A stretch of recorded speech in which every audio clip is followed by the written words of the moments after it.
What's going on? You're in the Beat Sessions, your place for all things music. I'm your host, Mitchell Weary.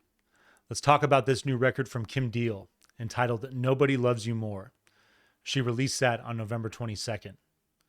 This is Kim Deal's debut solo record. I was shocked to read that at first. It's happened a handful of times since I've started this channel, but I just feel like after all of these years, and for as influential as she has been throughout her career, that a solo record is something that would have happened for her by now, but better late than never. I'm really thrilled to talk about this collection of songs. And I'll start it off by saying that once I took a moment to actually think about it, it made sense that a solo record has taken this long. Her number one love creatively has and always will be The Breeders. The last time that we heard from Kim in the album format was their 2018 effort, All Nerve, which is a phenomenal record. So many cool things about that album. It's their first new material that they'd put out in 10 years up to that point. Kim had left the Pixies about 5 years prior to that, so you knew that she was just, prepping and gearing up to direct all of her creative energy to The Breeders. I loved that move. And then All Nerve reunites the lineup that put out Last Splash, the 93 classic that this band dropped. And watching their success in the last few years has just been amazing as well. If you follow this act, I think they deserve everything that has come their way. They played Coachella last year. They did a tour in the US to support the 30th anniversary of Last Splash. And at the beginning of this year, they opened up a few dates for the Foo Fighters Down Under. And then they've also opened up for Olivia Rodrigo this year, which is massive. I love that young lady. I think her music is outstanding. There's so many influences driving her sound.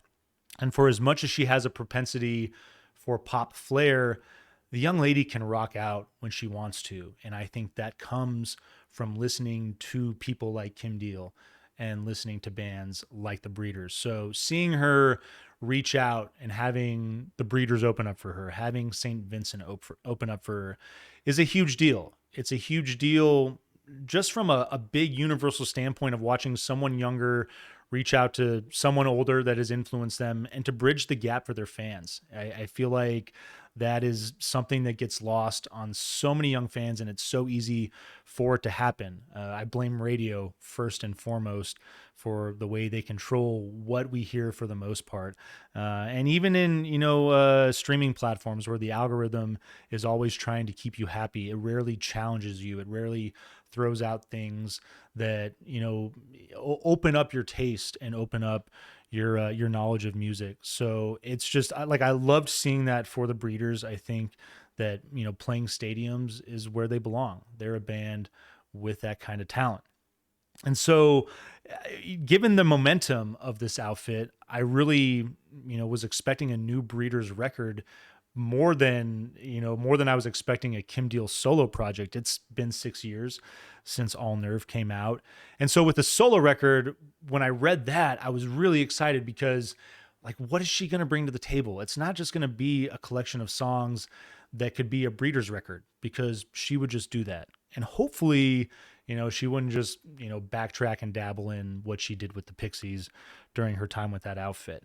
This album exceeded expectations in all the right ways and still played around with a level of familiarity that I thought was just so charming and so innovative as well in its own right. There's lots of that Breeders-esque sound on this record. And by that, I mean 90s alternative rock and roll, layers of fuzzy guitar, the interplay between all those guitar layers. It's what I love about Kim. It's what I love about that era of music. It's just the nostalgia. It's what I grew up on. It's a lot of where my taste drift towards. So I really appreciate the fact that this record is grounded in that element. But then she branches out big time. She gets into exploration mode. And I love that she's playing around with the classic pop sound. It's something that we talk about a lot on the channel because I feel like it's really having a big impact on modern music at the moment. Talking about artists like Father John Misty and Chloe in the Next 20th Century, the album prior to Mahash Mashana, where I mean, he basically went full on at the jazz standards, that mid-century classic pop feel. And what I loved about his new record, Mahashmashana, is that there's a gentle influence of that 50s sound, of that sound of the last record, that is driving Mahashmashana, but so many other elements, familiar elements as well for fans of that band, that are at play. And so that's where this album really is brilliant, and it shines. It shows Kim acknowledging her, I guess, her niche, her corner of the world, where she does what she does so well, bringing the attitude, bringing the hard rocking drive, bringing the guitars, and a propensity for the pop hook as well. I would say that one thing about pop music that I've always argued, but the Breeders in general, is that it's a great combination of alternative, of grunge, of punk, of garage. And at the core of that is still catchy pop music, stuff that is pleasant on the ears, even though there's oftentimes dissonance, heavy guitar play, heavy vocal play, swearing, all of these things. And the attitude definitely toned down on this record as well. You don't quite see, her bringing the thunder from a lyrical standpoint quite as much. These songs are fun. They go from introspective and personal to whimsical, and I think the whimsical moments really capture the essence on a lot of these compositions, as far as that pop flair of, as far as wanting to escape and being outside of yourself. And I think that, oftentimes when we sit down to enjoy music, that's one of the most important features of it, is to, depending on our mood, sometimes we want to be grounded in something, but sometimes we want to escape. And there's a lot on this record that it feels like an escape, and that's really cool. I love the collaboration on this record, working with her sister Kelly, working with Jim McPherson, Mondo Lopez as well, Raymond McGinley of Teenage Fan Club. You have Jack Lawrence from the Raconteurs, and then her longtime friend, rest in peace, Steve Albini, worked on the song "A Good Time Push." It's the last track on this record. So great having him aboard for a track here on this album. It's really unfortunate that we lost him a few months back the way that we did, and I'm glad that Kim can bring him and all these other artists and all of these other sounds together for this project. It's a record that is a little on the mellow side, I'll say that, but Kim being in her 60s now, it's something that comes up a lot on the channel as well, talking about age and talking about the way that our tastes change, the way that we mellow out a little bit. And this album is a reflection of someone who's there, but who is certainly not ready to stop rocking out. And I think the balance comes together brilliantly, starting with Nobody Loves You More, your title track. I love the build in behind her voice, thick, soft bass, light percussion, swirling strings that are at play on this song. Get this classic pop meets spaghetti Western a little bit. There's that influence that, talking about, I said, I hope she doesn't bring anything in from the Pixies, but there's elements of bossa nova. There's elements of Latin flair, where I feel like, working with Frank Black, working with Joey Santiago on guitar, in that outfit, there's a lot that they did that was influenced by those sounds as well with the Pixies. And so it does seem a little right and not out of character for her to play with those sounds and to incorporate them as well. But I love the big horn driven middle eight that's at work on this thing. Her voice is so vulnerable too. And it's one of those songs where, like, I love the personal nature of it. I don't know where I am and I don't care. That's the opening line of this album, of this song. And then to give it context, I just stop at the sight of you standing there. I mean to tell you, nobody loves you more. But even just those lines on their own, out of context, can be taken for so much. And one of the highlights lyrically out of the gate on this thing, I love those lines. I love the sentimentality of this opening track, and the mood that it sets for this experience. Coast is your second track. More of those horns, and I love the horn driven groove on this particular song. It's pleasant, it's uplifting. It takes you to a space where you want to be on the coast. You want to be on the beach. The title and the music brilliantly captures the atmosphere that she is trying to create. I just love the play between the guitars and the trumpets. Great blend of that Latin element and surf rock, a little bit of bossa nova. Oh, all hold up and abandon plans for the good times. Where forgotten roads take lost lives. I love that line in this song. It's really carries off the title track nicely to create this gentle, just relaxed mood to begin this record. Crystal Breath is your third track, switching things up here at this point. Ambient vocals, you get this dissonant electronic element that ushers in lo-fi electronic beat. And then simple driving bass and drums hit. This is just kind of like a dance floor banger. She's taken a different turn with the energy of this track, comes at the right moment, and it seems a little out of place, but it is quintessentially Kim.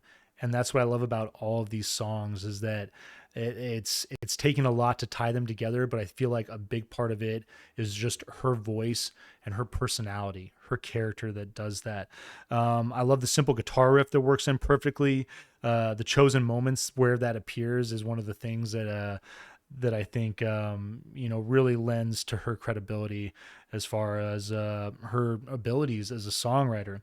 Everything works playfully in and out on this track. I really like the movement of the instrumentation until the coda, where this thing it all comes together and all that instrumentation just goes into banger status. It's a really fun, exciting track. Are You Mine is your fourth track. I'm talking about more of the personal nature of this record. And this is a track that was written quite a while ago. There's a number of tracks on this album that, you can go back almost a decade, and it's about her mom. It's about her mom's struggle with, I believe is dementia or Alzheimer's that she developed. But just that difficult task of being with someone like that on a daily basis that doesn't always know who you are and how difficult that can be. You get this dreamy doo-wop feel, soft percussion and bass. I like the way that the bass is almost kind of like non-existent. Like it's there to support in just the most perfect laid back way. Pedal steel floats in and out, giving this song this dreamy kind of island feel to it. Strings take on a fascinating sonic exploration. It's really the type of track that I think is meant to be cinematic, almost kind of have that dreamlike musical quality, and it especially makes sense considering the heavy lyrical subject matter there, but handled very nicely on her end. Disobedience is your fifth track. Echoing guitars, get feedback, bringing back more of that energy. I love the way that opens up right before the vocals. There's lots of ethereal, just like clanging guitars. I like the almost kind of chaotic feel of all the guitars. The song has that big 90s alternative rock feel as far as the production as well. The breakdown and the build back into the coda is superb. I really enjoy the way that the instrumentation just falls out and then builds back in that track. Wish I Was is your sixth song. Shoegazy vocal is going to open up this driving track that matches. I like the shift and the feel of that, capturing that mid-90s essence from a different genre feel. The guitar in the open keeps floating around. I love that feel. I love the thick fuzzy bass that's in this song. Prominent tambourine element as well that I noticed. This is a track that it made me think of the band Grandaddy. I bring them up from time to time. I just like the blend of 90s shoegaze with this almost kind of like 50s rock and roll doo-wop sound. It's very unique. Big Ben Beat is your seventh track. Twinkly keys, big rolling breakbeat, and then you get these ominous contrasting synths. The drums drop, and then this thing ventures into very unexpected territory. I'd say that sonically, this is probably the most adventurous track on the record. You get this kind of like soft, like neo-industrial feel to the track. Minimal, but like the breakbeat, the percussion really is prominent and drives. I love the fuzzy bass. And then you get that light kind of like bossa nova, almost kind of like a mariachi influence on this track that makes it unique. And I like the way that element flares up at the end. Bats in the Afternoon Sky is your eighth track. Fuzzy synths, playful like keys. You get this thick organic fuzz in the production there. Big ethereal vocal. This is a track that it really sounds like Bats in the Afternoon Sky from a title standpoint, from trying to capture the essence of words in sound, it works brilliantly in that regard. I think it's well done. Summerland is your ninth track, a highlight on this record. Light, frenzied strings, dreamlike guitar create this relaxed mood. This island influence is very prominent. Just again, that relaxed feel, that feeling like there are just no troubles and no worries. And it plays nicely on this track. Strings return with a cinematic swirling charm once they drop out from the intro, and her just playing around with that classic pop feel and really doing it quite well with, there's just that feel of her signature style still being there. And I think that that's what's so much fun about this particular genre of music and newer artists playing around with it. You can feel the essence of that classic influence, but also the drive of modernity and the artists that are playing around with it. And Kim Deal is one of those ones that superbly executes it on this track. Come Running is your penultimate track, down-tempo, meandering track, great guitar play, light riffs work around each other, while big, heavy, distorted guitars disrupt and work in and out. It's just got a lot of that 90s grungy alternative sound while also playing around with what I'd say essentially is kind of like a jangle pop element, the balance of those riffs that are working on each other. And then A Good Time Pushed, your final track. That's that Steve Albini collaboration. Fuzzy guitars, open bass and drum, vocal-driven track. The verse is going to start off with that influence, but then fuzzy guitars start to work in and out. I love the twinkly elements that work into this track as well. It's just another brilliant blend of that shoegaze element with garage rock, bit of surf rock, just that I'd say that eclectic 90s alternative sound that was really driven by so much. This is a fun record. It really surprised me. Like I knew it would be good, but I'm just very pleased with how good it actually is. And sorry it took me so long to review it, guys. If you haven't had a chance to review this or check out this record, I definitely would give it a go. I'm going to give this thing an 8.2 out of 10. We're going to vinyl please it for sure. And I hope you find this review helpful. Hope you enjoy this record while you check it out. Please like this video, share it, subscribe to the channel, do all the things to help me blow this project up in 2024. Tune into Classic Wax Tuesday nights at 6 p.m. Pacific Standard Time, 9 p.m. Eastern Standard Time. And make sure that you get down on a membership. I'm getting ready to roll that out later tonight. It's going to be 99 cents per month. That's going to give you access to the new morning show that I'm going to do called Deep Cuts. We'll focus on a song of the day every single morning for about 10 to 15 minutes. It's going to be a fun new little program, as well as other things that I will work in there. For all of you members, I appreciate all of your continued support. And until next time, we'll see you on the Beat Sessions.